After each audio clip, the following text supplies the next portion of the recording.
حالا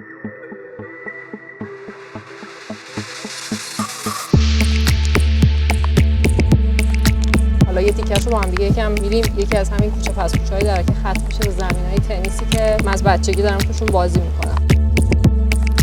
پروژه‌های اینطوری رو انفرادی پیش میبری یا یک تیم داری تیمی پیش میبری؟ داستان این ور روی کاغذ که تازه تمام شد، داستان اصلی من توی 3D شروع میشه. ممکنه یه کاری روی مانورش بیشتر روی تصاویر و تصویرسازی باشه، از اون ور ممکنه یه کاری محوریت کاریش روی تایپوگرافی و اینا بچرخه. مثل الان که با هوش مصنوعی همه کار انجام میدن انقدر نبود این داستان. آره، نه خیلی سهل الوصول بود به اصطلاح. نمایشگاهی هم تو موزه امام علی از تمام کارهاشون برگزار شد. کاری که انجام دادم یه ریاکشنی بوده به اتفاقاتی که داشته توی محیط بیرون میافتاده. برای باعث شد که برم جزء تیم ملی بشم تا زیر 18 سال. این موضوع فقط 3D نیست. موضوع داستانش اول از تایپ شروع میشه.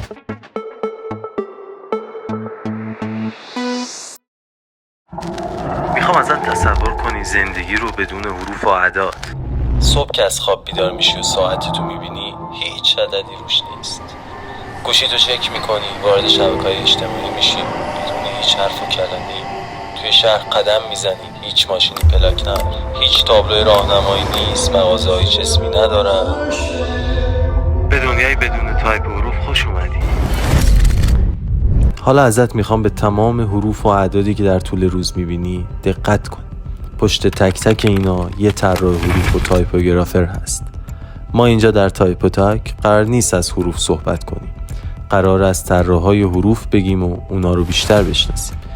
کسایی که با ما و اطراف ما زندگی میکنن و معمولا به کارهاشون شناخته میشن، اما کمتر کسی از زندگی و نوع کارشون باخبره. به فصل اول تایپ و تاک خوش اومدی.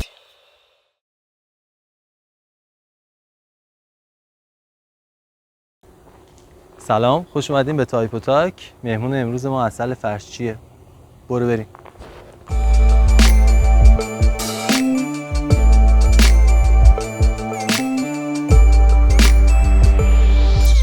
سلام، چطوری عسل؟ خوب هستید؟ احوال شما؟ من یه دست دارم فدای تو، مشتاق دیدار. خوش اومدی به تایپ و تاک. ادامه بدیم. مجهز شدیم؟ آره، حال احوال؟ خوبه؟ میزونم چی؟ مرسی، ممنون. فضای جالبیه اینجا با صفا.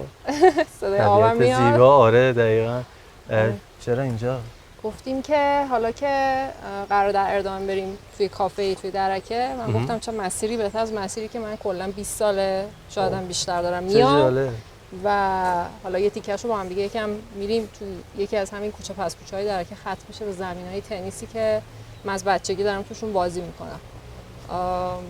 نمیدونم میخوای ادامه‌ش رو تو راه توضیح بدم؟ آره برو بریم. دم شما گرم. مرسی از دعوتت. ببین، من کلا توی خانواده‌مون تنیس ورزش خانوادگی بوده، ولی نه از جنس بچه پولداری که تنیس بازی کنین، چون تنیس ورزش گرونیه و من خب زمانی 12-13 ساعت تو هفته تنیس بازی میکردم، تو زمین تنیس بودم. عملا اون همه پول مربی دادن و زمین تنیس شدنی نبود، اصلا خیلی کار سختی بود. ولی علت این که مسیر اینجوری پیش رفت به خاطر این بود که من پدرم اولین کسی بود که تنیس رو وارد خانواده کرد. الان 70 و خورده سالشه، مثلا تقریبا در نظر بگیر انگار 60 سال پیش زمانی که برای تحصیل رفته بود ایتالیا شروع کرد اونجا تنیس رو یاد گرفتن و تنیس هم خودش از تلویزیون و از این و اون و میگفت زمین تنیسایی که اجاره میکردیم میگفت با سختی و با هزار تا خرج دانشجویی میگرفتیم، ولی میگفت اونقدر ما دوست داشتیم که حتی چراغا هم خاموش میکردم و بعدش با چشای کورکورانه همینجوری هیچی نمیدیدیم ولی به زور دنبال توپامون میگشتیم که هر چقدر اجازه میدم ما رو از زمین بیرون نمیکنن بتونیم بازی کنیم. عشق اینقدر زیاد بود؟ خیلی خیلی زیاد، هنوزم هست. و بعد اون که از اونجا برگشت بابا، یه بعد ازدواج کرد و شروع کرد همینجوری به اطرافیان و دوستان تنیس رو منتقل کردن و آموزش دادن. پشت بندش اونقدر که بابا همیشه تمام آخر هفته ها توی زمین تنیس بود و تمام تایم خالیش اونجا بود، مامانم دیگه شاکی شد و گفتش که خب بس من هم بیام وارد این زمین بازی بشم. اینجوری که نمیشه که آره تفریحات فقط ورزشی خانواده رو تو داشته باشی. که خلاصه اتفاقی که افتاد، الان فکر می‌کنم بچه‌هایی هم که دارن میرن زمین تنیس رو داریم می‌بینید، مقصد گردشگران تنیسه. و به خاطر همین مامان منم شروع کرد یاد گرفتن تنیس، ولی اونجا که مامان من هیچ وقت به هیچ چیزی حالت سادهش بسنده نمی‌کرد، به عنوان یک کار و هابی جانبی انقدر ادامه داد مسیر رو و که تونست بره مدرک مربیگری بگیره، مدرک مدرسی مربیگری گرفت بعد و در نتیجه من زیر دست مامان و بابا تنیس رو یاد گرفتم و همین باعث میشد که مثلا مامان تمام ساعتایی که شاگرد داشت تو باشگاه استقلال یه جاهایی من با شاگرداش توپ میزدم، یه جاهایی خودم تمرین میکردم و همیشه تو زمین تنیس بودم کل تابستونو و همین باعث شد که برم جزو تیم ملی بشم تا زیر 18 سال و هی دیگه تو مسابقات و اینا شرکت کنم. ولی بعدش که دیگه رسیدم به پای دانشگاه دیدم که توی کشور مثل ایران، اینجاها هم همچنان زمین تنیسه، توی کشور اسلامی نمیشه عملا تنیس رو من به عنوان نماینده کشورم برم جاهای دیگه دنیا مسابقه بدم. دورنمایی براش نمیدیدم نه، و به خاطر همین دیدم که اگه میخوام آینده‌ای رو برای خودم تصور کنم جاش حداقل تو ایران نیست. در نتیجه دیگه مسیرمو کلا عوض کردم و رفتم سراغ دیزاین که خودت در جریان دیگه ادامه ماجرا. ولی این مسیری بود که من تا زمان فوت مامانم هر هفته جمعه، ما جمعه ها تقریبا یه تایم صبح و ظهر، یعنی همیشه یا مثلا هولوش 10-11 بوده یا مثلا 12-1 اینطورا بوده. این همه سال با هم دیگه همیشه می اومدیم و الان هم که مامانم نیست من و بابامو باز با یکی دیگه از اقوامون میان بازی میکنیم. قبلا من رو در روی بابا بودم، بابا بهم یاد میداد، کلی جر و بحث میکردیم با هم دیگه. هیچ وقت پدر مادرها با بچه‌هاشون انگار مربی شاگرد خوبی نمیشن، همش در حال کل کل کردن. دیگه الان اینجوری شده که قبلا میگم بابا منو فیتیله پیچ میکرد تو زمین تنیس، ولی الان دیگه بابا کشش و توانشو نداره که از نظر بدنی که مقابل من بتونه یه تنه بازی بکنه و اکثر موقع من پیش کنار دست بابا وامیستم که دوب بازی کنیم که بابا زیاد بهش فشار نیاد. دیگه خلاصه اینجا خونه امید و دلخوشه ماست تو تمام این سال‌هایی که هر جمعه تقریبا بدون وقفه مگر اینکه سفر چیز خاصی بوده باشیم، شب قبلش هر ساعتی خوابیدیم، مهمون بودیم نبودیم، از خیلی از برنامه‌های ظهر خانوادگی زدیم برای اینکه بتونیم به این تنیس برسیم، بعد هر کاری قرار بوده بکنیم. ماجرای عجیب و جالبی بود واقعا. الان متوجه دعوتت و مکان دعوت شدم که چه سناریویی داشته. قراره بعد اینجا کجا بریم؟ ما یه داستان داریم که خب یه پارت مهمون دعوت میشه به استودیو تایپ تاک، با هم گپ میزنیم، یه پارت هم مهمون ما رو مهمون میکنه. کجا بریم به نظرت؟ لوکیشن بعدی که الان مد نظره، چون تا اینجا و تو این محیط و فضا بودیم، دوست داشتم ببرمتون خانه اکنون، اونجا با هم دیگه یه گپی بزنیم و یه چیزی بخوریم و یکم اونجا کاراتو ریویو کنیم. آره بشینیم اونجا بیشتر با هم دیگه صحبت بکنیم. نزدیکه به اینجا میتونیم بریم راحت. بریم. مرسی ازت. مرسی.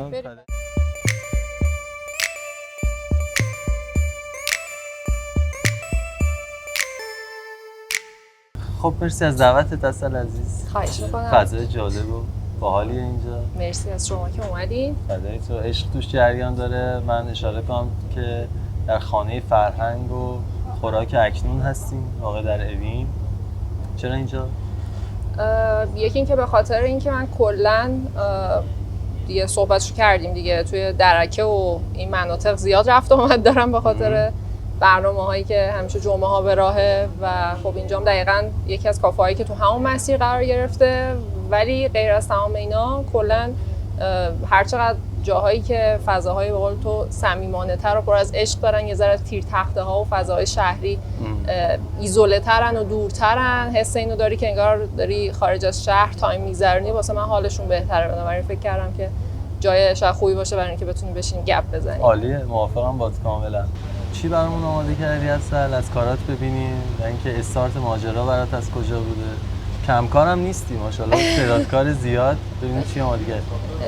راستش رو بخوام من کلا بیشتر از اینکه اسمشو بذارم کارامو میخوام نشون بدم یا آرت ورک یا چیزیه که بخوام یا دیزاینیه که بخوام با شما شیر بکنم، بیشتر چیزی که برام مهم‌تره این که مسیر جستجوه و چیزی که تو ذهنم میگذشته رو با شما شیر بکنم. چون به نظرم اون چیزی که خروجی کار بوده نهایتاً آدم‌ها از طریق حالا پلتفرم‌های مختلف، سوشال، وبسایت به هر حال باهاش مواجه بودن، دیدن یا فرصت اینو داشتن که یه جورایی دیگه از یه کانال دیگه با من آشنا بشن. ولی فکر می‌کنم پروسه و نوع چیزایی که تو ذهنم میچرخیده شاید جذاب‌تر باشه اگه بخوایم در موردش صحبت بکنیم.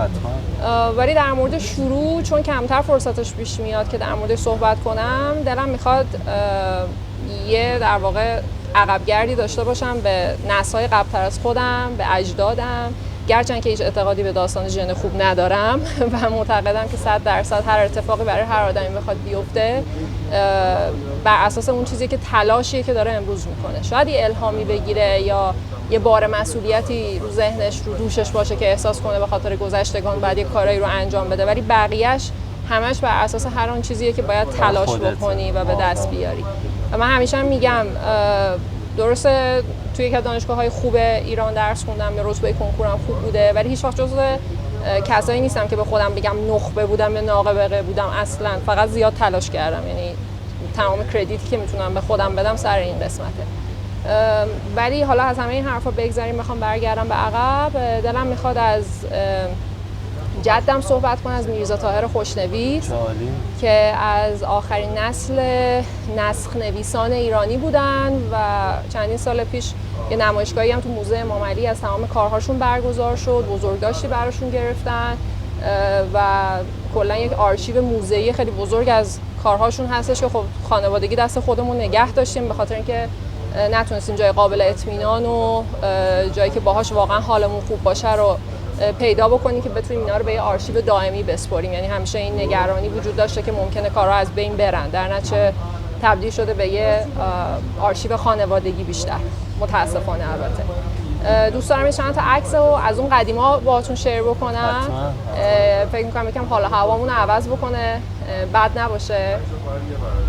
اینجا میام روی تصاویری که خودم از دایی پدرم که سمت راست تصویر داریم می‌بینین، آقای احمد خوشنویس در کنار شاعر تبریزی شهریار و سمت چپ هم میرزا طاهر خوشنویس که می اومدن در واقع به دیدار پدر بزرگم یا جدم که به اصطلاح امروزیش لایو شیر میگفتن و همون موقع اون رو کتابت میکردن و مینوشتن و یه چند تا در واقع از این فضاهایی که در حال مشق کردن و نوشتن و اینا هستش که برای خودم از آدمای مختلفی که به دیدنشون می اومدن و حالا دیتیلایی که خودشون پای میز نوشتن و قلم و دوات و خب اگر کلا تو این آرشیو هم ببینی میبینی یک عالمه کتاب‌ها و نسخ به خصوص مذهبی قرآنی هستش که حالا با خط خیلی ریز تا سایزهای بزرگتر و درشتر نوشته شده و کلا ما خودمون هم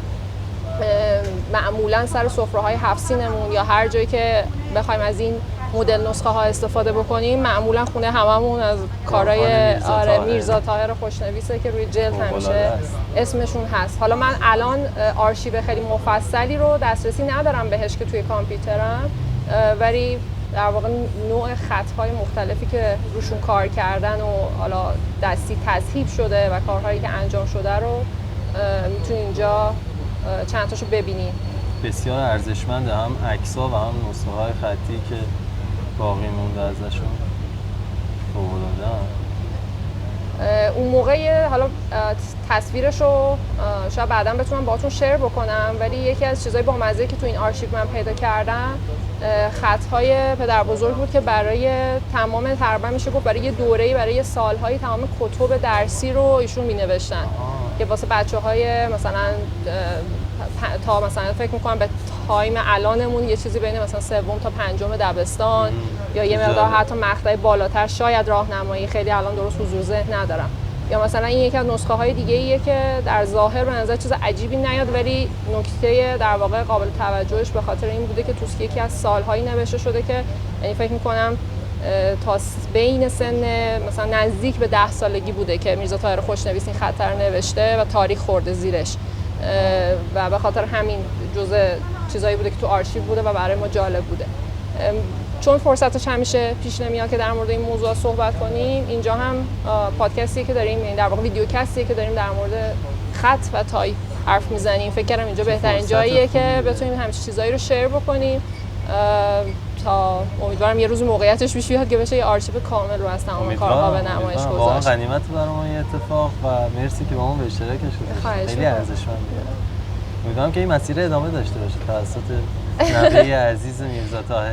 آره یه جوری به خصوص من چون تو کل خانواده یه اتفاقی که افتاده، ما دکتر و جراح و مهندس و اینا خیلی توی فامیل زیاد داریم، ولی نمیدونم چرا وقتی ساید هنری کمتر، ساید هنری که رسیدیم یه مقدار دچار کم لطفی شدن چیز اقوام و اجداد و کلا نسل‌های قبل‌تر از من و شاید کسی که جدی‌تر از هر کسی در واقع این مسیر رو ادامه داده، حالا توی یه شکل دیگه و توی فضای دیگه، قطعا دو تا دنیای قابل مقایسه با هم دیگه نیست. اون اصلا یک فضای دیگه و یه اتفاق دیگه‌ای بود، ولی من هم متناسب با دنیای امروز سعی کردم توی این لحظه حرکت بکنم و چون تنها نفری هستم که دارم یه جوری پرچم داره بخش هنر و فرهنگ خانواده‌ام از این بابت، به خاطر همین یه احساس مسئولیتی انگار همیشه باهات هست که نذاری این مثلا مشعل خاموش بشه یا هر اسمی که بخوایم بذاریم روش و خب احساس میکنی که اگر گذشتگان یه کار بزرگی کردن تو هم باید حواست باشه که مسیرشون رو درست ادامه بدی، قدمات محکم برداری.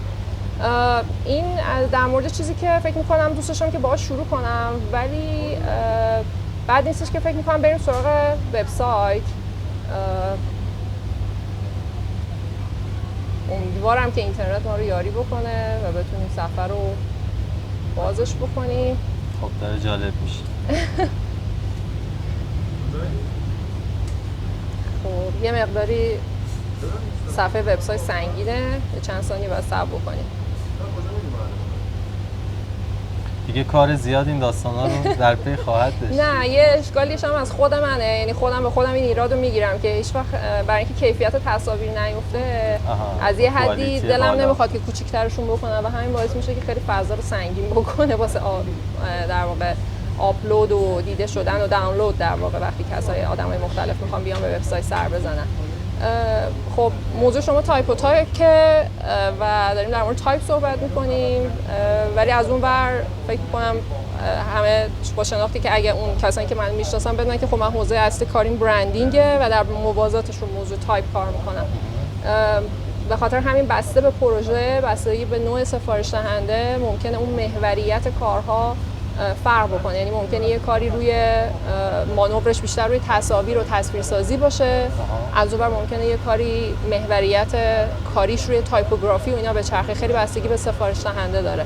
حالا قطعا به کارهایی که بدون سفارش دهنده هستش میرسیم، ولی دلم می‌خواست که اول یه گشتی روی وبسایت بزنیم که در واقع پروژه هایی که حالا من پیش بردم و انجام دادم که حالا اولیش با پروژه کومولایف شروع می‌کنم، پروژه‌ای که برای خودم خوشایند بود، بابتش تونستم 2 تا جایزه بین‌المللی ببرم. یکی میوزوار که جایزه طلا رو توش بردم، تو جفتش هم تو یه سال بود دیگه، تو سال 2024 و هم ورلد برند دیزاین سوسایتی جایزه برنز رو تونستم بابتش بگیرم.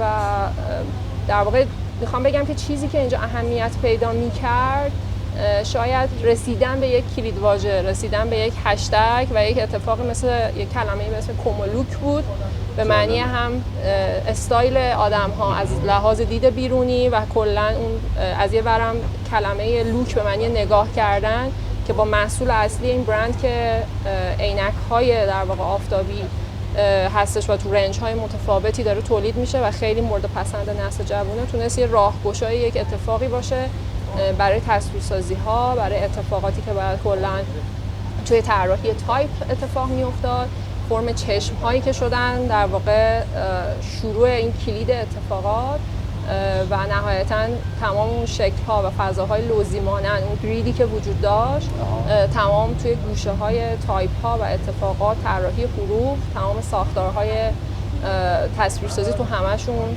تزریق شد و استفاده شد. حالا موشن هاشم و انیمیشن هاشم وجود داره که میتونه داستان و خط و ربط اینها که چجوری به هم دیگه تبدیل شدن رو میتونیم کاملتر ببینیم که چجوری اینا به هم دیگه تبدیل میشن و چه اتفاقاتی توشون میفته، استیکرها و هر آنچه که تو این حوزه در مورد این محصولات تولید شده و اتفاقاتی که افتاده تا طراحی آیکونا.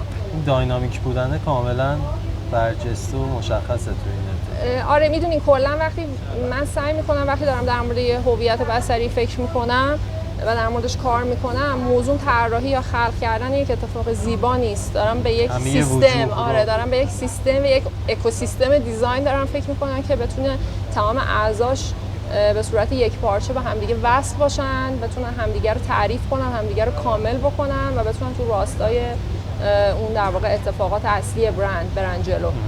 حالا ویدیوهای مختلفی هستش که تو وبسایت هم هستش که میتونید در موردش ببینید یا تو صفحه سوشال مدیای خودشون باز خروجی‌های مختلفی هستش که میتونه نشون بده که این اتفاق به چه شکل افتاده.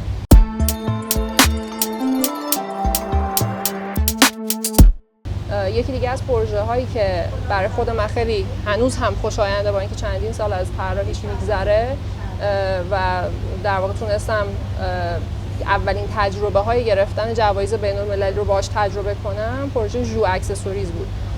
پروژه‌ای که با دستبندهای و زیورآلات مورس کد طراحی میشد. خب یک تفکر خیلی جالب و یونیکی پشت این اتفاق بود. اون زمانی که خانم مارال سطوحی برای ری دیزاین و در واقع ریبرندینگ این کار به من مراجعه کردن، مثل الان انقدر تعداد دستبندهای مورس کد زیاد نبود. خیلی چیز تازه و یونیکی بود اون زمان که داشت اتفاق میافتاد. و خب انصافا خودشون هم خیلی آدم خوش سلیقه‌ای هستن. این وقتی وارد پیج اینستاگرامشون من شدم کاملا فهمیدم که با سفارش دهنده‌ای طرف هستم که نوع تفکرش و نوع دیدگاهی که داره از تک تک عکسایی که توی پیجش گذاشته کاملا مشخصه. در نتیجه همین به من انگیزه بیشتری داد که بیام من هم از یک دریچه دیگه‌ای وارد بشم، به قضیه نگاه بکنم و اینجا دقیقاً نقطه‌ای بود که اون کار برندینگ من با کار طراحی و تایپ با هم گره خوردن. با اینکه سفارش اصلا در مورد طراحی تایپ فیس یا در واقع این فضا نبود، موضوع طراحی لوگو و یک هویت بصری بود با همون دیدگاه پایه‌ای که همه میان سراغش. ولی من احساس کردم کلیدی که در واقع انگار راه حل و این قفل هویت بصری رو تو این قسمت باز میکنه یه جوری گره خوردن این ماجرای مورس کدها، حروف، تایپ ها و اتفاقات تو اون فضاست که باعث شد که یه دنیای خیلی گسترده‌ای رو برای من به وجود بیاره که تهش ختم بشه به اینکه من در واقع بتونم یک خانواده حروف کاملی رو توی زبان انگلیسی، چون مورس کدها بر اساس زبان انگلیسی طراحی میشد، بتونم همه اینها رو که قابلیت‌های کوتاه و بلند شدن دارن و این مهره‌ها از لابلاشون حرکت میکنن بتونم طراحی کنم که بعداً تو تمام خروجی‌های سوشال مدیا، توی ریلزهای مختلفی که طراحی میشد، طراحی‌های مناسبتی که انجام میشد و از اون ور تمام در واقع این میتونید ببینید که کارت هایی که به صورت کاستومایز شده افراد میتونستن با اسمهای خودشون درخواست بدن و همونجا براشون قبل در حین یعنی وقتی سفارش داده میشد روی طراحی و تایپ کارت هر کسی کار میشد بعد براشون فرستاده میشد که در واقع یه سری اسمهای جنرالی بود که مثل هوپ بود، لاو بود، فیت بود، پیس بود، دریم بود، کلمات زنجیره کلمات هفتگانه‌ای داشتن که اینها جزء ثابت اتفاقات بود ولی بعد از اینجا به بعدش وارد دنیای همون طراحی‌های کاستومایز سفارشی میشد که نهایتاً حالا باز میگم اینم موشن ها و اتفاقات خیلی زیادی داره که میتونیم توی همین صفحه وبسایت کامنترش رو ببینیم برای تمام اتفاقات، تمام عکس ها، تمام حروفی که طراحی شدن، تمام دیتیل هایی که وجود داشت از یه آیتمی که برای سیل می‌خواست طراحی بشه، همشون بر اساس همین خط و نقطه ها و موضوعات مورس کد نهایتاً رفتن جلو. یعنی به واسطه اون کلماتی که بهت سفارش داده شد تو یه کاراکتر ست آره، خانواده حروف کامل. یعنی به تدریج اول بر اساس اون حروف هفتگانه یعنی کلمات هفتگانه طراحی شد. خب وقتی من دیدم که یه تعداد زیادی از حروف من دارم در قالب اون طراحی میکنم، در خودم پیشنهادشو به سفارش دهنده به مارال، دیگه الان فقط میتونم بگم که سفارش دهنده نیست، دوستم هم هست، مارال سفارشش دادم و گفتم که بیا اینو کاملش بکنیم و حیفه بذار تا اینجا که در اومده این بشه خانواده حروف کامل که تو هر جا که هر سفارش دهنده‌ای داری و هر کسی داره ازت خرید میکنه با این آیدنتیتی عجیب بشه و فکر میکنم که یکی از این بابت یکی از جذاب‌ترین پروژه‌هاست برای من، برای اینکه خیلی از آدما رو میبینم که یه قسمت از خریدشون هم در کنار اون محصول جذاب به خاطر خود بسته‌بندی است که داره اتفاق میفته. خودم جزو چون مشتریای محصول هستم اصولا خیلی وقتا با مارال تهاتر میکنم، میگم بیا این کارتو برات بزنم، اینو طراحی بکنم، یه دو تا دستبند بدم. آره خلاصه یه اتفاق بامزه‌ای بینمون شکل گرفت. دوباره یکی دیگه از اون پروژه هایی که با تایپ گره خورده بود در مورد یه مجموعه بود که داشت تولید یک سری اکسسوری ها و اکسسوری های نزینتی، منظور مثلا دفترچه، کتابچه، شمع، اتفاقات این مدلی که میخواست به عنوان گیفت هایی که داخل یه آرت شاپ ایرانی داره تولید میشه بخواد کار بکنه. در نتیجه من دوباره به سمت ترکیبی از تایپوگرافی فارسی و انگلیسی رفتن و یه در واقع اتفاق در هم تنیده‌ای رو به وجود آورد که در عین حال هم میتونستن شکل‌ها و فرمت‌های مختلفی به خودشون بگیرن. باز از اون جایزه‌هایی بود که تونست، یعنی از اون پروژه‌ای بود که تونست جایزه بین‌المللی ببره و برای من از این بابت دوباره به یاد موندنی و جذاب بود. کلا من چون خودم دنیای تایپ برام جذابه، پروژه هایی که ایجاب میکنه که بتونم این دوتا رو با هم دیگه تلفیق کنم برام همیشه جزء پروژه‌ای که احساس میکنم که نزدیکترین حالت به خودمه. به خاطر همینه شاید تو مثلا وبسایت یا صفحه اینستاگرام من نگاه کنین، رنج پروژه هایی که دارین میبینین خیلی به نظر بیاد که همه شبیه همه و یه حال و هوا و یه وایب داره، در حالی که با خیلی از مشتریان مختلف کار کردم، با مای لیدی کار کردم، بسته‌بندیاشون طراحی کردیم 2 سری، با برندایی مثل اسنپ کار کردم، با بازار کار کردم، بازار پی کار کردم و کلا خیلی برندهایی که خیلی خروجی‌های اصولاً به اصطلاح شاید روتین بازاری رو دارن. قطعاً نتایج چیزایی بوده که خودم هم دوست داشتم یا حتی مشتری‌هام باهاش خیلی خوشحال بودن، ولی انگار چون خیلی دقیقاً شبیه مایندست خودم نبوده، یا بتونم اینجوری میتونم بگم دقیقاً اون نقطه ترکیبی تایپ و هویت بصری توش اتفاق نیفتاده و اون نقطه‌ای که برای من دو تا فضای کاری و حرفه‌ای به هم دیگه میرسه و تطابق پیدا میکنه اون نقطه است. به خاطر همین همه پروژه‌هایی اومدن روی وبسایتم قرار گرفتن که انگار تلاقی اون دو تا اتفاق با هم دیگه.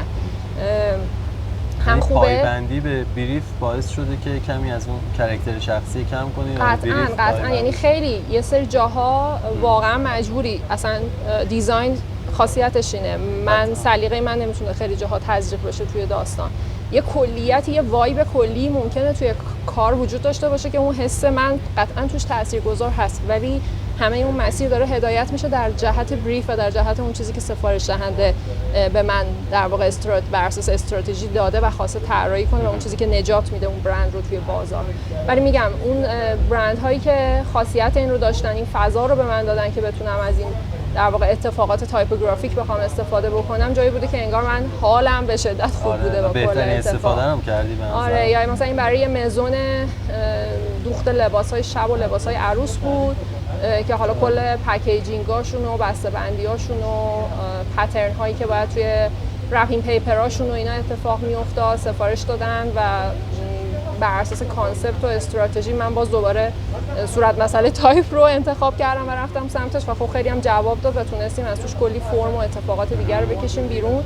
و تو تمام اینها هم نگاه کنیم تو همشون یه سناریویی وجود داره که حالا اگه من بخوام تک تک موشن ها رو پخش کنم شاید خیلی طول بکشه، ولی نهایتا اگر در واقع برین دیتیل ها رو نگاه بکنیم مثل داستان و روایت همشون به هم دیگه وصل میشن از طریق یه تصاویر و انیمیشنی کنار هم دیگه معنی پیدا میکنن بیشتر.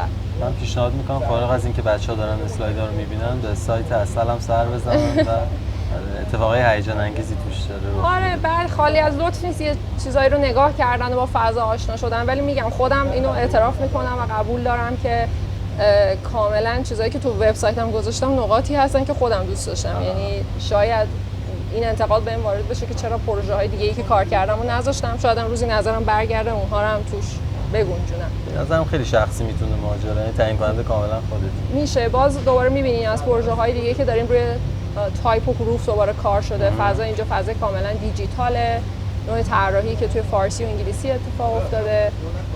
خیلی من نمیخوام تک تک وارد هر کدوم از فضاها یا دیتیل‌ها بشم، یا مثلا اینجا نوع دیگه‌ای از طراحی حروف باز توش نقش بازی کرده که کاملا یهو متفاوت شده و فضا رو تغییر داده، که حالا اینجا یه سری موشن‌ها در موردش هستش که اونجا اون بازیگوشی که توی فضای دیزاین اتفاق افتاده رو شاید بهتر بتونیم ببینیم. باهاتون بریم سراغ اسلایدها، سعی می‌کنم شیرش بکنم، ولی یه نمونهش رو باز اینجا میتونیم ببینیم.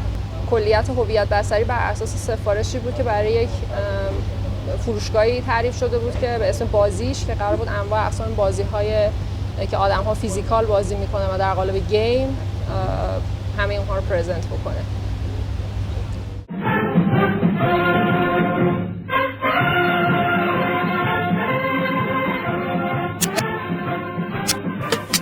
شنوندگان عزیز توجه فرمایید. شنوندگان عزیز توجه فرمایید. قلم برتر، قلم برتر آزاد شد.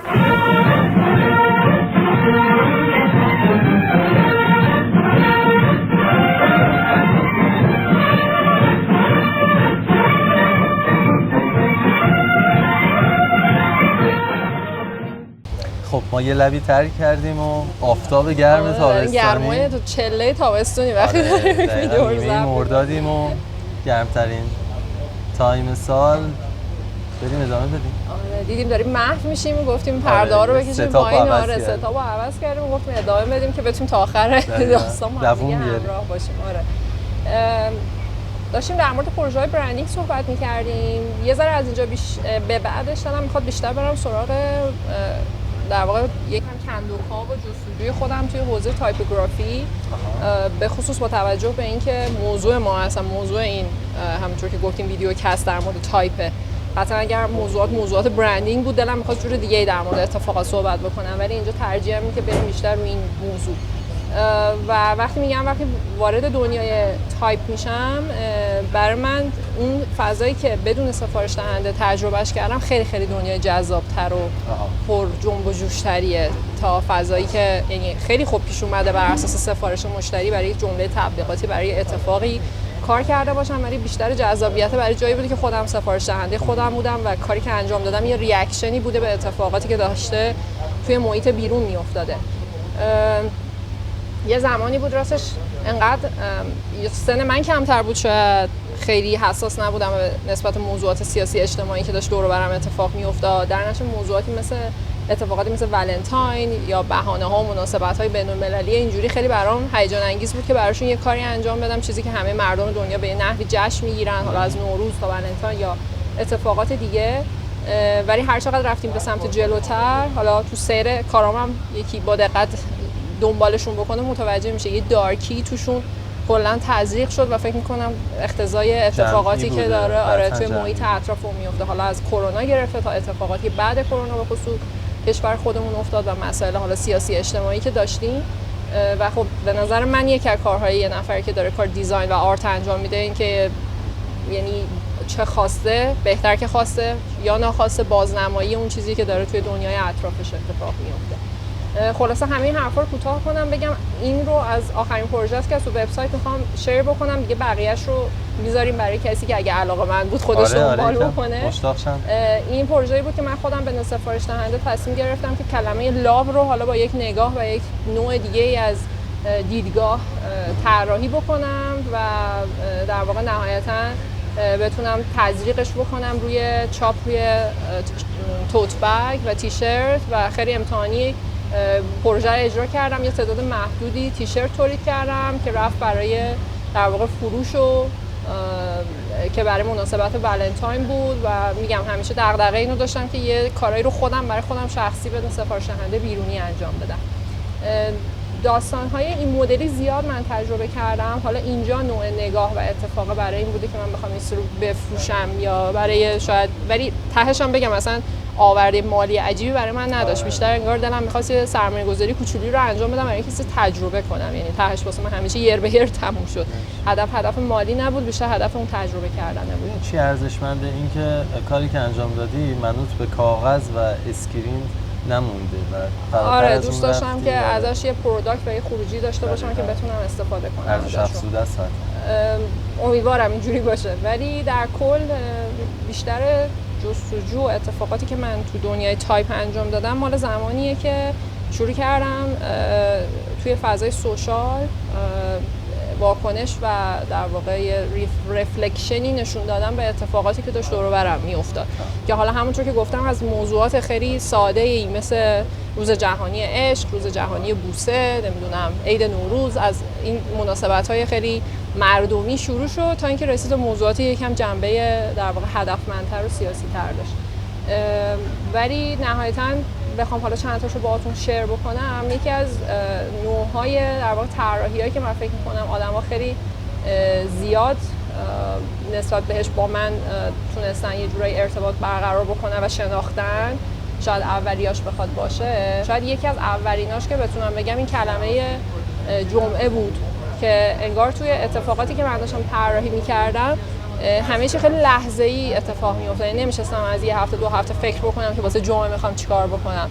یهو پنجشنبه عصر بود یا یهو جمعه صبح بود. احساس می‌کردم خب امروز چه سوژه‌ای به ذهن من میاد، تقویمو نگاه می‌کردم، خب هیچ مناسبت خاصی هم که وجود نداره. جمعه خودم جمعه است، حوصله‌مون هم سر رفته که حالا به در واقع فینگلیشی که تو زبان ما یه مقدار قبل‌تر مد بود، اینم آوردم تو کارو نوشتم تو غروب نچندان دلانگیز جمعه، که تو همون غروب نچندان دلانگیز جمعه شاید بتونم بگم یکی از اولین تایپ هایی بود که من شروع کردم با این حالت پایپی شکل رو توی فضای 3D کار کردن و یهو احساس کردم که چقدر دوستش دارم و چقدر دلم میخواد بغلش کنم. و اول با راستش خاطرم نیست اول با ورژن انگلیسیش کار کردم یا اول با ورژن فارسیش. اومدم گفتم جمعه خارجی ها چی میشه، مال اونم شد ساندی. گفتم اونام شاید یه همچین حسی رو روزای یک شنبهشون داشته باشن. اول با ورژن یه مقدار بین‌المللی ترش کار کردم، بعد رفتم ولی الان که دارم بیشتر دقت میکنم فکر میکنم اول با انگلیسیش کار کردم. اولش انگار همون اون جسارت رو اونقدر نداشتم که بتونم بیام اون قداست حروف فارسی رو یه ذره بشکونمش. همش میترسیدم که بیام مثلا یه چیزی طراحی بکنم یه وقت بی احترامی نشه به اون حروف فارسی و اون عقبه‌ای که داشتیم. ولی بعد از که طراحیش کردم یادم نه اینجا مثل که داره اتفاقات بامزه میفته و لازم نیستش که انقدر جدی و فرمالیته همیشه با داستان برخورد بکنیم. جالب خلاقیت بعد از اون شکوندن رخ میده. آره دقیقاً همون چیزی که ازش میترسی وقتی میری سراغش انگار اتفاق بهتری میفته. بعد شروع کردم حالا ترکیب کردن اتفاقاتی که توی فارسی و انگلیسی پیش میومد و کلا وارد یه دسته و یه کاتگوری از طراحی هایی شد که با این فضای به اصطلاح پایپی شکل رفتن جلو و مثل لوله دواری بودن که من توی فضای 3D شروع کردم اینها رو طراحی کردم. ولی بعد با مناسبت‌ها و اتفاقات مختلف خیلی جدی‌تر انگار شد و رفتش به سمت تولید خروجی هایی که واقعا انگار مناسبت‌های دقیق‌تری داره. به عنوان مثال توی اون سالی که ایران رفت جام جهانی که آخرین باری که در واقع اگه اشتباه نکنم آخرین بار فکر کنم توی دیگه تو 2022 رفتش به مسابقات قطر. همون اجرای در واقع اشتباهی که مجری تلویزیونمون داشت که میگفتش که به سفر قطر کردیم و من همون شبی که فوتبال تموم شد نشستم پای کامپیوتر و وقتی فهمیدیم که صعود کرده شروع کردم طراحی کردنش و همون اومدم پست کردم. بعد به خاطر حالا هم شوخی که توش داشت اتفاق میافتاد هم به خاطر نوع طراحی که بود، میگم اون زمان خیلی فضاهای 3D توی تایپ فارسی به خصوص اون تو مثلا الان صحبت 2 سال پیشو داریم میکنیم مثل الان که با هوش مصنوعی همه کار انجام میدن انقدر نبود این داستان. آره نه ترند بود نه خیلی سهل الوصول بود به اصطلاح. به خاطر همین خیلی برای آدما جذابیت زیادی داشت و به خصوص اینکه داشت با تایپ فارسی این اتفاق میافتاد. یا دوباره حالا وقتی در واقع از این کلمات شوخی های مدلی تا مثلا در واقع خروجی هایی که کاملا با اول گود تایپ چالش طراحی حروف داشت که روزی که با حرف A بود مثلا من نشستم اینو برای خودم طراحی کردم که باز مثل انگاری دست آب نباتی بودن که داشتن حروف تو هم دیگه میچرخیدن. همه اینا برای من شبیه جستجوهایی بود که دوست داشتم تو این فضا انجام بدم. رفتش دوباره تو فضاهای دیگه از روز جهانی گرافیک دیزاین که حالا به شکل‌های دیگه‌ای سعی کردم این فضا رو دنبال کنم و جستجو کنم تا رسید دیگه به موضوعاتی که در سالهای بعدترش اتفاقات دلخراشتری که توی ایران افتاد و انگار دیگه همه طراحی‌های من کم کم رفت به اون سمتی که دلم می‌خواستش که برای موضوعاتی که داشت تو جامعه اطرافم پیش میومد طراحی بکنم. تعدادشون هم خیلی زیاده ولی خیلی هاشونو واقعا نمیشد و نشد که منتشر کنم، نخواستم منتشر کنم، کلا به فراموشی سپردمشون. ولی این ماجرا در واقع همیشه یه قسمت بیداری بود در من که هنوزم بیداره ولی انگار خروجی‌ها رو نمیتونم شیر. خب توی ادامه کارهایی که داشتم شیر میکردم شاید یه مقدار پس و پیش باشه چیزایی که دارم در موردشون صحبت میکنم ولی سعی میکنم یه مقدار بر اساس اون سیری که تو ذهنم مونده بیشتر در موردشون بیشتر این چیزی که خودم احساس کردم که یه جای یه چیزی تمام شد رفتم پله بعدی، شاید اینجوری مثلا در موردش بتونم صحبت بکنم. گفتم با موضوعات پایپی و اون لوله های خیلی رنگی و خوشحال همه چی شروع شد و خب من از یه جایی به بعد احساس کردم که خب چقدر آدما جذب این داستان شدن. یهو تعداد فالوورام رفت بالاتر، پستایی که مثلا خیلی به نسبت فالوورام مثلا داشت نهایتاً 400 تا 500 تا لایک می‌خورد، یهو رفتن رو 4 5000 تا. بعد میدم تو پیج‌های خیلی مختلفی داره شیر میشه و انگار هی این ماجرا تو رو تحریک میکنه که بیشتر و بیشتر هی شروع کنی طراحی کردن و در نتیجه من یه مقدار وارد اون فضاهای ذهنی شدم که هی بخوام مسیرهای مختلف رو امتحان بکنم که ببینم چه اتفاقی میفته. حالا اولاش موضوعات خیلی بر اساس موضوعات شاید بروز مثلا مناسبت ها و اتفاقات اینجوری بود، ولی هر چقدر جلوتر رفت یه مقدار به خاطر فضای کرونا، به خاطر اتفاقاتی که تو جامعه اطرافمون داشت میافتاد، یه مقدار عکس العملی و رفلکشن، انگار خالی کردن درون خودم نسبت به اون اتفاقاتی بود که داشت توی جامعه پیشی رفت.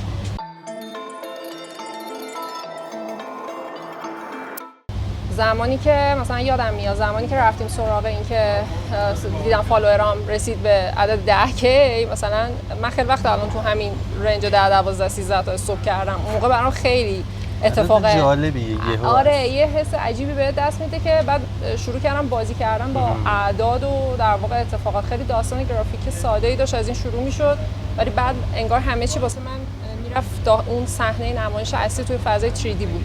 باید سنو میچیدم، باید متریال انتخاب میکردم، انگار طراحی لباس باید میکردیم، میرفتم پترن انتخاب میکردم. مثلا از آن توی هر کدوم از این تصویرایی که این تو پترنایی که استفاده شده مثلا از پارچه‌های قدیمی مثلا ایرانی بود که تو یا خودم عکس گرفته بودم یا مثلا از توی کتابای مختلفی که آرشیو میکردم از این برون بر صفحاتشون یا خریده بودم یا عکاسی رو اسکن کرده بودم، مثلا میرفتم انتخاب میکردم که کدوم پترن رو برای چه دیتیلی بخوام استفاده بکنم.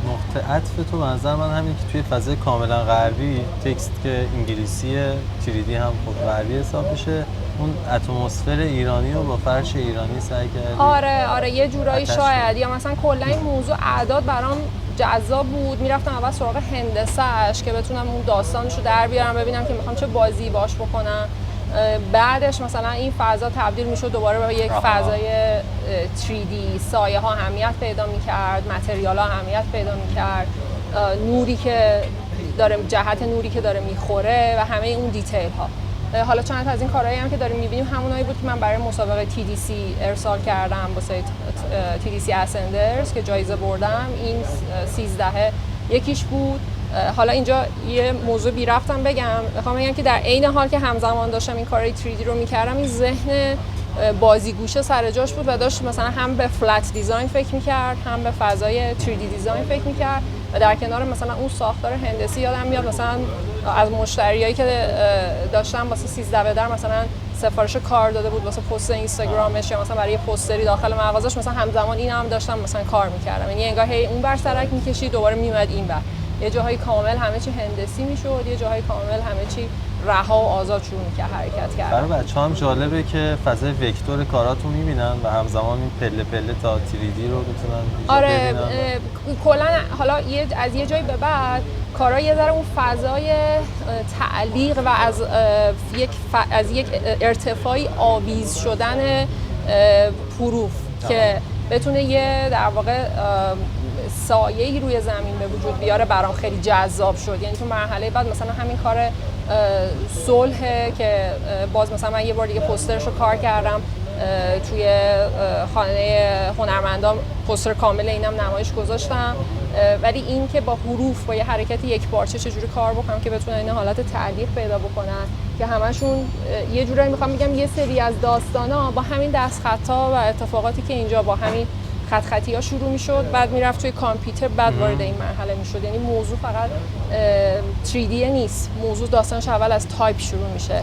سوال من ازت همین بود که تو روی کاغذ استارت میزنی و به اینجا میرسی یا نه بیس ماجرا؟ آره اول شروع میکنم روی کاغذ استارت دادن که اصلا اون ترکیب بندی چیزی که میخوام در بیارم و بعدش حالا میافتم تو به جونش به قول معروف توی فضای 3D که ببینم حالا اون متریالی که میخوام یا هوشنگ ابتعاج روزی که از دنیا رفت مثلا همه چیزایی بود که بعد لحظه‌ای نسبت بهش واکنش نشون میدادم. خیلی وقت فکر کردن یا فضای زیادی نداشتم. خود 3D و رندر گرفتن هم خب خیلی زمان میبره، بیشتر از یه چیزی که روی کاغذ میخوای اسکچ کنی. یعنی داستان این ور روی کاغذ که تازه تمام شد، داستان اصلی من توی 3D شروع میشد از یه زاویه نور مینداختم، میدیدم ای بابا این که اصلا اون ابهت کار گرفته شد. هی بعد زاویه رو عوض میکردم، هی دوربین رو میبردم عقب، میبردم جلوتر، دور کار میچرخیدم. ولی اصل ماجرای هیجان انگیز من دقیقاً تو همون فضایی بود که داشتیم ازش صحبت میکردیم، یعنی تو همین گشت و گذارایی که دور این، یعنی احساس میکردم آره وارد یه اتاقی شدم من و اون حرف تنهایی و من و دور این بچرخم تا اون زاویه دید درست رو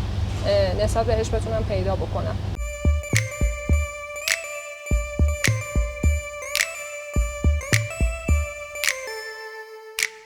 دوباره یه رفت و برگشتی بخوام بین دنیای فلت دیزاین و 3D دیزاین بزنم، تو همون ایام اگر مثلا من سفارشی هم دوباره داشتم که با موضوع مثلا یلدا بوده برای مشتریم بر کار میکردم، یا تمام اتفاقات 3D رو گذاشتم کنار و صرفا اومدم به گرافیک و فضای تخت و فلت مثلا فکر کردم، حالا فارغ از اینکه تایپ توش استفاده شده یا نشده. ولی حالا باز دوباره مثالای دیگه‌ای که بخوام از این مثلا فضاهای 3D بخوام بزنم که یه ذره اینجا احساس می‌کنی که اون دارکیه یه ذره بیشتر داره تزریق میشه از حس فرم ها، میله هایی که حس یه جوری انگار تو قفس بودن دارن، یا فضاها اون پردازی هایی که خیلی دارک ترن، یا مثلا اومدم این مثلا اینم باز دوباره یه نمونه از تصاویری که فلتش رو گذاشتم که باز ببینید اینجا چه اتفاقی میفته. یهو دوربین رو خیلی شدید میچرخوندم، بعضی جاها خیلی لایت اون حرکتش میدادم، یا جمله هایی که مثلا انتخاب میشد، همه اینا یه جوری به مرور زمان اون تفاوت رو برای خودم، یعنی حداقل که داشتم تو این برای این ویدیو کست داشتم اینا رو یه جمع جوری میکردم که بتونیم روش حرف بزنیم، بیشتر برام انگار بولد شده اتفاقی افتاده بود. ولی کلا در نهایت همشون همین سیر رو دارن که اتفاقه و اون اصل داستانه تو فضای تایپوگرافی و دو بعدی میفته و بعدش من تازه قصه دومم، یعنی سناریوی دوم تازه شروع میشه که حالا ببینم اینی که من تو گرافیک، یعنی خیلی وقتا این نمونه‌هایی داشتم که گرافیک دو بعدیش بسیار جذاب بوده، بردم تو 3D اصلا جواب نداده، یا برعکسش دو بعدی هیچ چیزی نبوده غیر از یه خط خیلی ساده و وقتی بردم تو فضای 3D اصلا یه چیز دیگه، یه داستان دیگه از توش خلق شده اومده بیرون. توی همین راستاها مثلا میخوام بگم این فضای فلت دیزاین هم همیشه برای من وجود داشته. وقتی هوای تهران یادم نوشتم تاریخ زدم 1401 هنوزم هست. اون یه روزایی بود که انقدر دیگه نابود شده بود که همه جا رو تعطیل کرده بودن، هی داشتن هشدار میدادن، خیلی اوضاع خراب بود. مثلا باز دوباره از اون واکنش‌های لحظه‌ای که احساس کردم که بعد الان به این واکنش نشون بدم، یا دوباره همین فلت دیزاینا. ولی مثلا بعضی از جنس این فلت دیزاینا مثل چیزایی که داریم می‌بینید وقتی بردمش توی فضای 3D اصلا احساس کردم خب حالا با اینا خوب نیست، خود فلتش انگار داره کار خوش انجام میده، احتیاجی نیست که همه چی هم لزوما مثلا ببری به سمت در واقع 3D کردنه. اون دنیای خودش رو داره و چیز دیگه‌ای رو میطلبه. ولی مثلا توی کارهایی که مثلا مثل همین پوستر شجریان که در موردش صحبت یادم نیست الان تو اسلاید قبلی اصلا نشونش دادم یا نه، دارم پراکنده حرکت میکنم، اینجاها مثلا خود فلت دیزاین یه داستان بود، ولی وقتی بردمش و این حروف و فرم ها رو از روی هم دیگه رد کردم انگار اون اتفاقی که دنبالش بودم تازه اونجا داشت شکل میگرفت و به وجود میومد. در کل مسیر همینجوری رفت جلو و چیز دیگه هم که باز شاید مثلا بد نباشه در موردش بگم اینی که من خیلی از وقتی کارها شروع شد دیده شدن، خیلی از شرکت ها حالا لطف داشتن این کار دیده شد و اومدن سفارش دادن، مثل دیجیکالا، مثل اسنپ. یه دونه‌شو اومدم کار کردم که حالا مثلا نمونه‌شو میتونم واسه اسنپ اکسپرس بود که کار کرده بودم، واسه همون فضای شخصی که داشتی و میخواستن آره به فضای تجاری. یعنی من اول هدفم این نبود اصلا، اومدم من سفارش دادن که خب ما یه همچین آیتمی داریم، این مدلی که تو کار کردی رو خیلی دوست داریم مثلا استفاده شه. میگفتم اسکرین شات کار خودم میفرستادم، میگفتن اینجا این کلمه رو با این استایل میخوایم اجرا بکنیم. من اولش یه دونه کار اجرا کردم و سفارش‌ها رو قبول کردم، ولی سر کار دوم که رسید احساس کردم نه این خیلی فضا و حریم شخصی که من دوست دارم جای دیگه خرجش کنم و دوست ندارم اجازه بدم وارد فضای تجاری بشه این قسمت، چون یه انگار یه قداستی برام داشت و یه حال مدیتیشنی داشتم با این فضا که آره خیلی دغدغه شخصی بود و اصلا دلم نمیخواست با این فضا قاطیش بکنم. در نتیجه از اونجا تقریبا این ماجرا رو استاپ کردم و تک و توک مثلا کارهایی هستش که مثلا یا برای آقای هیدو هدایتی مثلا کار کردم واسه کاور آلبومشون، مثلا خیلی جاهای تک و توکی انگار میتونستم اون صده رو بشکنم و بیام وارد این فضا بشم، چون 3D ها رو آدما میدیدن از اون افکت‌ها و اتفاقات، سایه‌ها، نورپردازی‌ها خوششون میومد و خب حالا اینجا البته به شکل خیلی لایت تری استفاده شده بیسش باز همون بیس تایپوگرافی فلته، ولی یه کوچولو باز حالا اون 3D و سایه عمق یه ذره روش تأثیر داره. ولی از یه جایی به بعد دیگه کلاً جلوش رو واقعا گرفتم، چون که دلم میخواست که چیزی باشه که فضای شخصی خودم و انقدر الان به نظر خودم این ملغمه‌ای تو فضای مجازی داره اتفاق میفته که دیگه دلم نمیخواد فقط خروجی کارم اسکرین سوشال مدیا باشه و دارم انگار اینا رو توی دنیای بیرونی تر یه ذره جستجوش میکنم و چون از دلش به یه پروداکتی به یه اتفاقی برسم. این چیزیه که دلم میخواد جستجوش بکنم. اگر بخوام در کل همین موارد کنار هم دیگه بذارم، تمام پروژه های من، تمام اتفاقاتی که روشون کار میکنم، برای من نقطه جذاب ماجرا اونجاییه که اگر برندینگی دارم کار میکنم، برمیگردم به پروژه های برندینگم، موضوع حروفه، موضوع تایپوگرافی، اونایی که برای خودم خیلی جذابه. قطعا خیلی پروژه های دیگه با تصویرسازی و اتفاقات دیگه هست، ولی دوست دارم واقعا تا جایی که میتونم با حروف کار بکنم. بعضی پروژه ها مثل این پروژه یا پروژه های دیگه که در موردش صحبت کردیم فضا رو میده، راه رو میده که این کارو بکنیم، بعضیام نه. البته این پروژه هم که داری میبینی هنوز منتشر نشده، ولی فکر میکنم که تا زمانی که احتمالاً شما پخش بکنیم منتشر شده باشه. به خاطر همین دیگه آوردمش توی کار. به شدت پروژه هیجان انگیزیه و این یک نقطه قوت تو تایپ تو به دست آوردی که میتونی ازش استفاده کنی و تایپ و داینامیک خیلی اتفاق مثبت. آره، سعی کردم خصوصا تایپ فارسی یه همپوشانی این اتفاقات با همدیگه داشتن که حالا سعی کردم من توی نقطه مشترکی همه اینا رو به همدیگه یه جوری برسونم. یعنی اون دنیای تایپوگرافی، دنیای برندینگ، دنیای داینامیک، دنیای موشن، همه اینها بیان کنار همدیگه قرار بگیرن روی فصل مشترکی، جایی که بریف استراتژی دیزاین بهم اجازه میداده. توی پروژه‌های شخصی خودم که لاین تختی دارم میخواد میندازم، ولی توی پروژه‌های برندی خب قاعدتا نمیشه این کارو کرد. ولی باز من ماجراجویی رو توشون میبینم. آره دقیقاً. یا مثلا من بخوام اگه یه پروژه دیگه‌ای که مثلا این از اون پروژه‌های منتشر نشده است، واسه یه در واقع مؤسسه املاک بود توی دبی که حالا از این ساختار انقدر قانونمند داستان شروع شد و من اینو از حالا اسلایدهای بعدش رو ببینیم بیشتر متوجه میشین، از روی اسکایلاین دبی برداشتم که خیلی ارتفاع همه چی بلند بود و شروع کردم در واقع بازی کردم با این ریتم حروف و حتی تصویرسازی‌ها و اتفاقاتی که برای اونجا تعریف کردم دوباره مثلا همشون از یه جنس بودن، یا چیزایی که برای فضای وبسایتشون تعریف کرده بودن که موس روی تایپوگرافی ها بخواد حرکت بکنه چه اتفاقی میفته، چه زاویه و بعدی میتونه بگیره. یعنی همه چی از یک ساختار، چه تو تصویرسازی چه تو استراکچرهای مختلف نهایتاً داشت پیروی میکرد و اینجا شاید تو این تصویر بیشتر اون حس رو برسونه که حروف و ارتفاعش چرا اینجوری انتخاب شدن.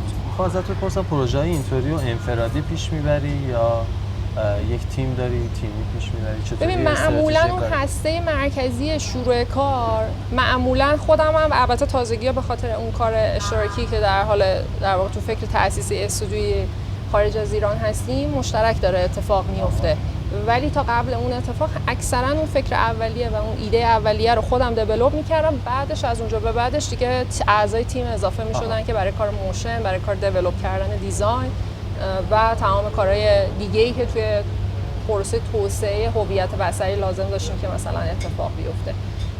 من یه بخش دیگه‌ای از داستانم که حالا فکر می‌کنم می‌تونیم صحبت رو یه جورایی با این بخشم جمع و جور بکنیم، اون تصویرسازی‌هایی هستش که واسه کارا انجام دادم و خیلی برام جذابه. خاطرش باشه که پروژه‌ای بود که حالا چون صفحه اینستاگرام خودم هم اینا رو منتشر کردم، اینجا انگار تصویرسازی و تایپ دارن یه جوری به هم دیگه میرسن، اون تصویرسازی‌ها ولی نه با همون اصول و شاید منطقی که یه نفر نقاشی میکنه. واسه منم باز از یه گرافیک، باز از یه هندسه‌ای دوباره داره پیروی میکنه.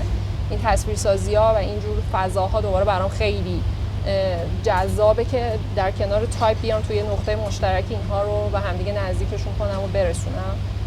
مثل شبیه فرش بافتن میمونه بعضی وقتا.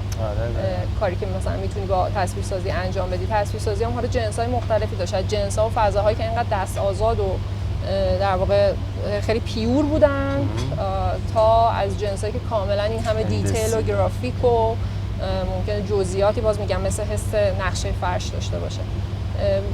تو اینا میتونم بگم تصویرسازی وهله دوم و تایپوگرافی وهله اول نقطه‌ایه که دوست دارم که توی کار هویت بصری بر اساس جاهایی که به من فضا میده این دوتا رو به یه نقطه مشترک برسونم.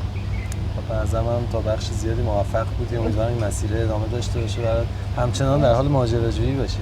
آره همچنان که هستم، تموم نمیشه فکر کنم. مثبتی درود بر تو.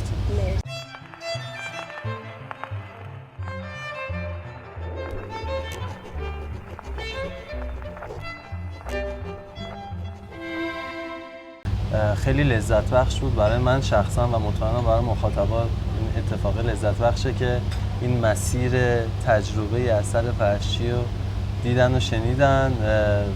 همچنان آرزو میکنم این قضیه ادامه دار باشه برات، هیجان انگیزتر و این اتفاق تداوم زیادی داشته باشه برات. ممنونم ازت. فدای تو. حس میکنم گفتن این جمله جالبه که هر آنچه هست چیزی جز تجربه نیست. دقیقاً آره. و ما میخوام یه همچین اتفاقی رو به شما تقدیم کنیم و حس خوب نوشتن رو. ممنونم، فدای مرسی. خب من خودم از طرفدارای جیب هستی. جیب هستم. آره مرسی، خیلی ممنون از هدیه ارزشمندتون و امیدوارم که این ماجراجویی نه تنها برای من که برای هر کسی که داره تو این حوزه فعالیت میکنه همیشه ادامه داشته باشه، چون فکر میکنم زنده بودن ما و در جریان بودنمون در گروه همین تجربه هست که تموم نشه. تجربه کردن در واقع. برای ما جالبه که تصادفی ست شد و دفتر. آره من خودم سایز کوچیکشم داشتم، گفتم از فنای این داستان خیلی خوب شد، الان کامل شد. مرسی. مبارک باشه عزیزم. چکر. ما یک دفتر یادبود هم داریم که مهمونا توش برامون یادگاری می‌نویسن. حالا این یادگاری میتونه تایپوگرافی باشه، میتونه نوشتن یک متن باشه. انتخاب با شماست و اگه افتخار بدید خیلی خوشحال میشم. خواهش می‌کنم. شما گرم. مرسی. دفترم تقدیم شما. من یک کوچولو میز رو خلوت کنم، شما رو با دفتر تنها بذارم. آره یه چیز فکر کنم بهش. آره